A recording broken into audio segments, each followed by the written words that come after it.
Hi, welcome to this module with me. This I know you've heard before.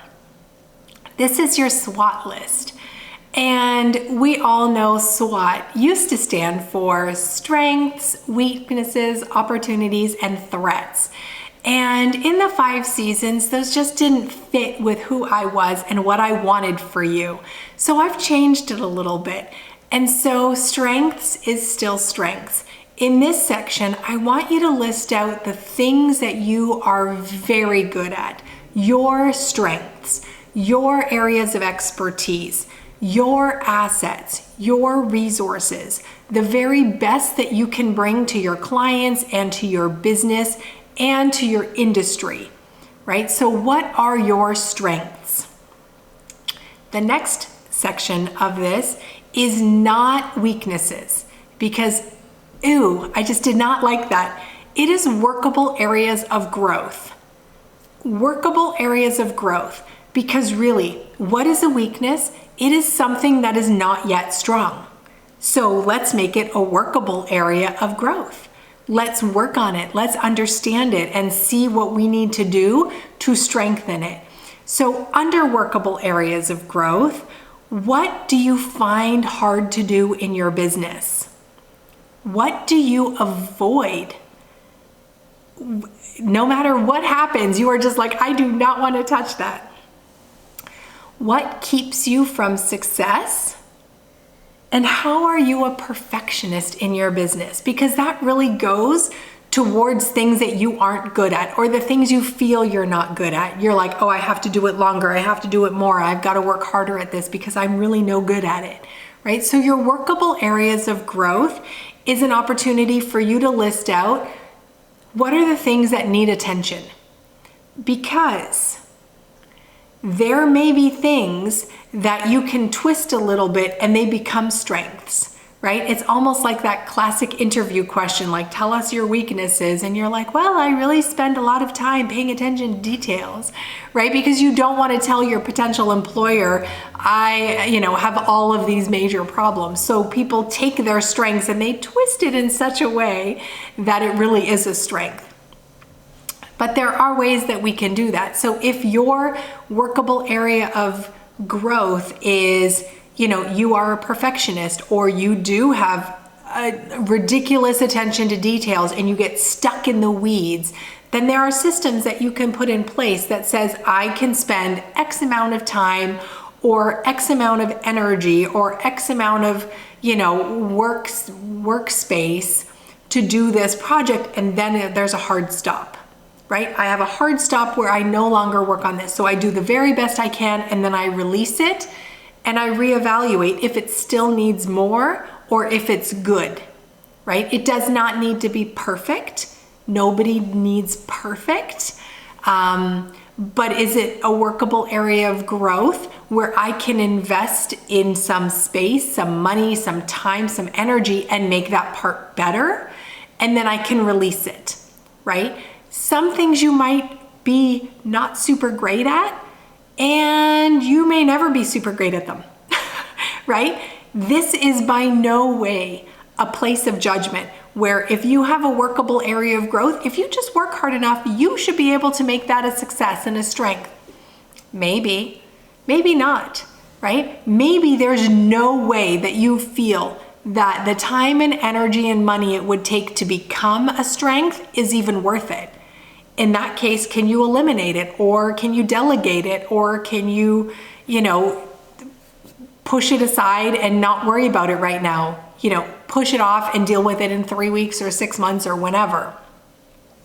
So I want you to think about your workable areas of growth. And as you're writing these answers and as you're identifying some of these things, I want you to put a little star, like, is this something I need to worry about? Is this something I can invest in and get better? And is this even something I want to invest in and get better at, right? If you are not great at bookkeeping and doing your accounting, maybe you outsource that to someone who is really great at that, but you know enough to make sure that they're doing a good job, right? That they are being honest with your documents, that they're filing your tax returns, that they are doing the things that they say they're doing. because we all know the countless times that a celebrity or a sports figure has had a money manager person just bleed them dry, take all their money and leave them bankrupt. It happens too often, actually, because people say, oh, you handle the things that I'm not good at. We still need to have a sense. We're still the CEO of our business, so we cannot just hand everything off, especially something like money. So yes, it can be a workable area of growth, but you get to decide, do I want to invest in growing in this, or do I want to outsource it and delegate it, or do I want to just delete it and not worry about it at all? I get to decide, but you have to only decide that after you list them out and choose, what do I want to do about this? Do I want to grow in this area or do I not? Because it's totally fine if you don't. We don't need to be all things to all people, and we do not need to be all things to our businesses at all. That's not what we're supposed to be doing. So, workable areas of growth. The next part of the SWOT is opportunities. So this is outward facing, right? So where strengths and workable areas of growth were internal facing, and what is it about me that I bring to my business, that I bring to this position, that I bring to this sales call, that I bring to this client solution.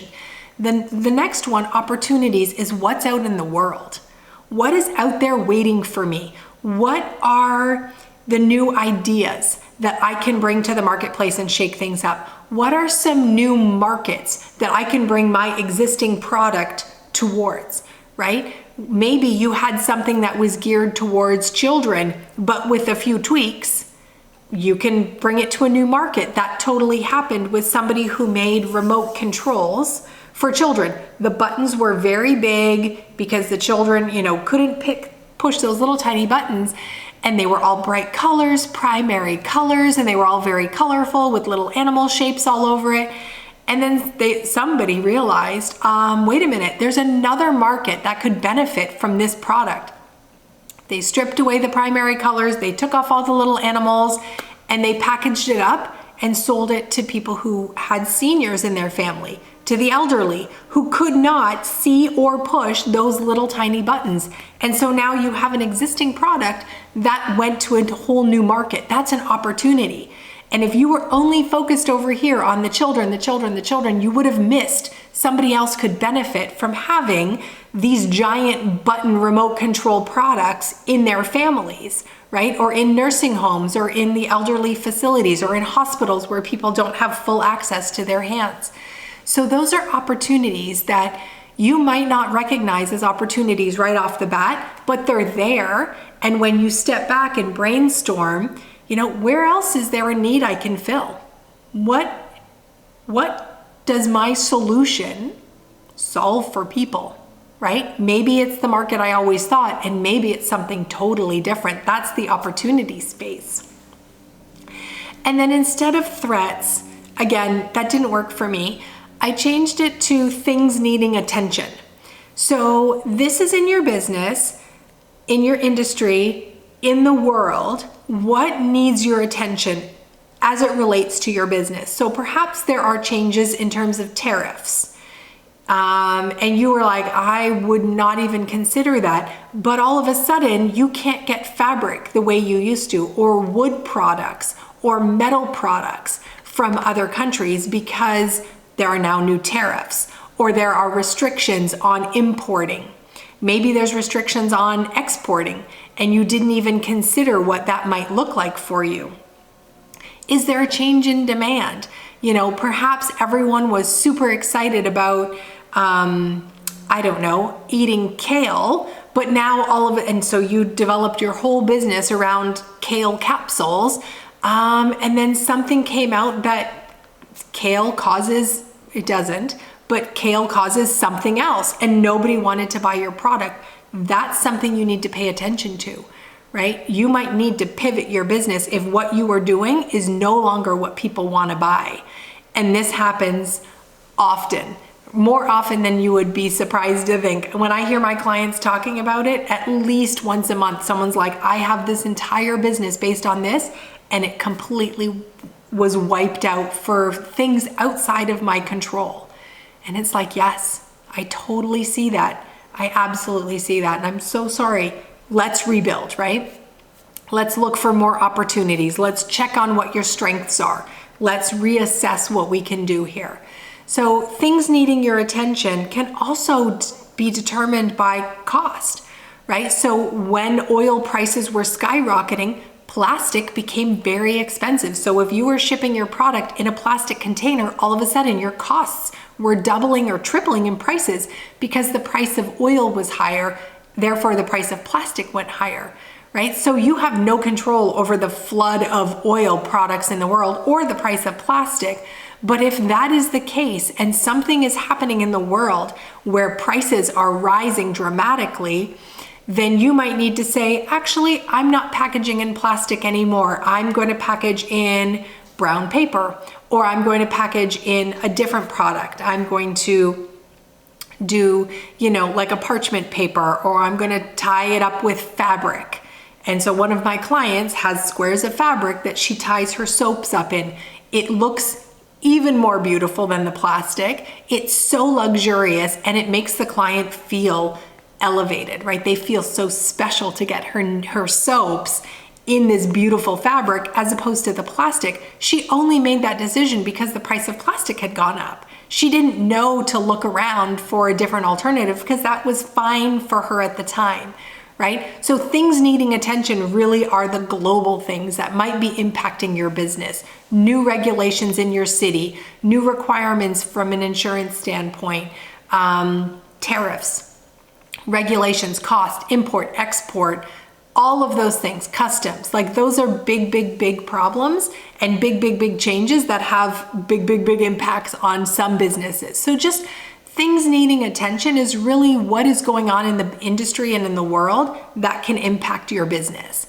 And so once you fill out your SWOT, you really can step back and say, okay, do I have an area of focus, right? Do I want to highlight some of my strengths for my clients? Do I have workable areas of growth that I could work on? Or do I want to outsource that or partner with someone or delegate that to another person? Are there opportunities that I'm missing by being so focused up? Can I advertise differently? All of a sudden, TikTok is taking off, right? Maybe by the time you watch this, TikTok will be totally gone again, but it's a brand new platform and everyone is flooding to it. Is there something new happening in the advertising space that you can now jump on, right? With everybody dumping their money, their advertising money online, radio advertising is getting much less. And newspaper advertising is dropping their prices because they're trying to compete with what's, everyone bringing their advertising dollars to the digital space.